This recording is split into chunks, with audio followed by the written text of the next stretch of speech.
بسم الله ما شاء الله، اللهم صل على محمد وآل بيت محمد. السلام عليكم شباب متابعينا الأعزاء. هاي بعد طبعا غياب فترة طويلة ما مصوري لكم المحمية.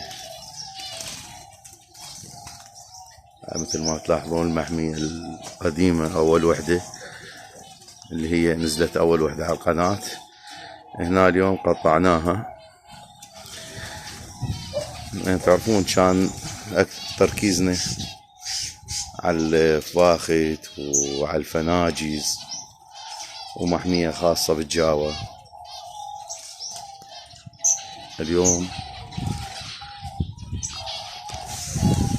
قررنا هاي القسمين، هذا القسم من هاي التربيعة مثل ما جاي تشوفونها، راح نخليها للكوكتيل ان شاء الله،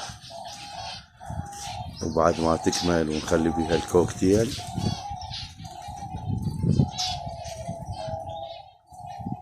زين راح نصورها ونراوي لكم اياها. هنا هاي المحمية الثانية، هذا هسه الباب مالها مثل ما واضح، هاي الطولانية راح نخليها للغندورة.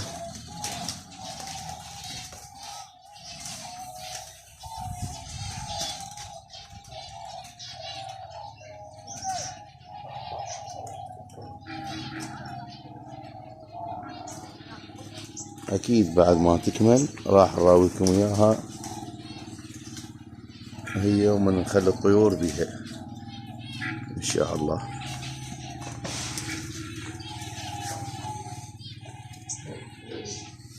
طبعا الطيور داخل المحمية دائما بالموسم الاول او بالسنة الاولى من تجيب الطيور ما متعودة على اماكنها او فشي، راح يصير عندك هلاكات، يصير عندك موت للطيور.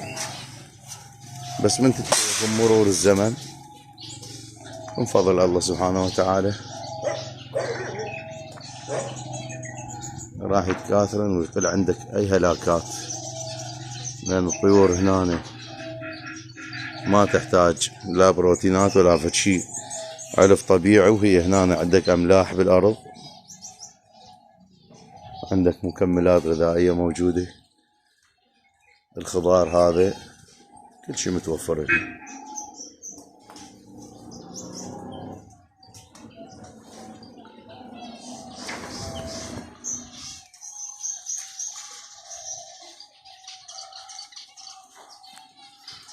طبعا مثل ما تلاحظون اغلبية الطيور هنا نايمة بهاي الطلعة اللي فوق المدخل مال المحمية، لأن المكان صغير يصير، وبيه هذن الشمعات الحشداوية الإنارة مسويات دفو، فالطيور أكثر تعشيش هنا مكانهم يكون بهذا المكان. ننتقل وياكم هسه للمحميات البرانية من هناك، خلينا نكمل بالتصوير سوية.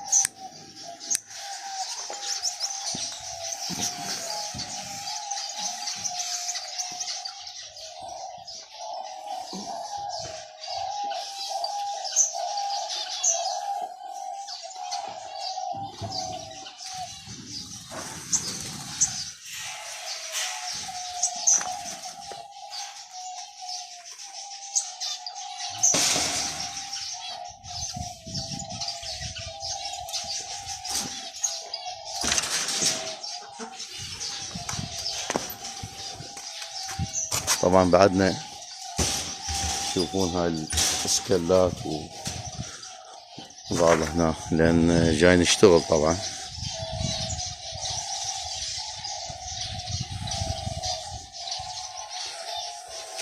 هاي البيبان مال المحميات المقطعة جوا جاهزات بعد تركيب السيم، راح نشد البيبان ونجيب الطيور وندخلهم بداخل المحمية.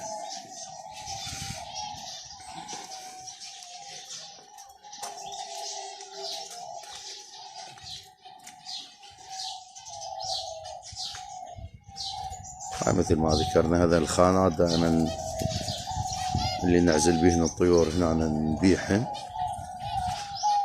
هذا مثل ما تلاحظون هاي الخانات للفناجز، هذا الفاخت هنا الأحمر المشجر العادي.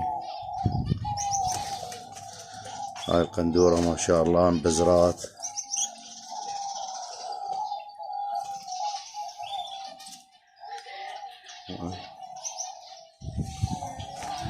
طبعا هاي غرفة الاستراحة هنا احنا ذاكرينها مقاطع سابقة، بس اللي يشوف المقطع جديد. هاي غرفة الاستراحة هنا، مكان خاص فينا بالمحمية.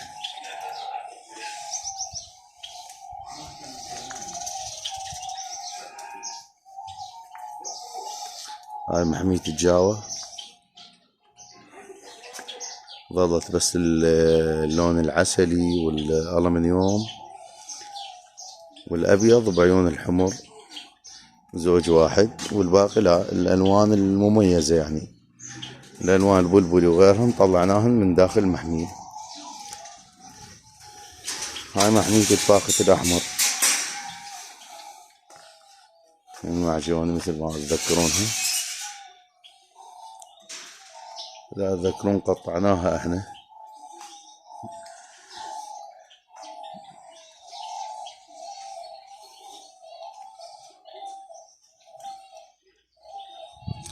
قطعناها بالبداية، هذا الجزء الأيسر هذا اللي بيه الطيور بالإنارة، هذا خليناه بس للمخاليف هنا من يطلعن ويقوم يلقط، نعزله بداخل هاي القطع، يعني من هنا لحد ما يكبر وينضج النوبة نطلعه للمحمية، أو من يكبرن يعني بصورة عامة نبيعهن. هذا القاطع هسه الجديد، هذا هم راح نخليه إن شاء الله بالتصوير، راح تشوفون شو نخلي بيه.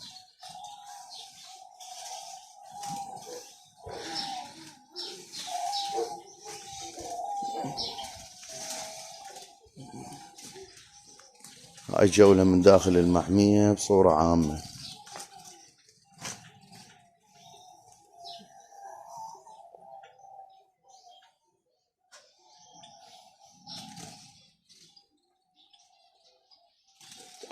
شكرا لكم لمتابعتكم وسعة صدركم.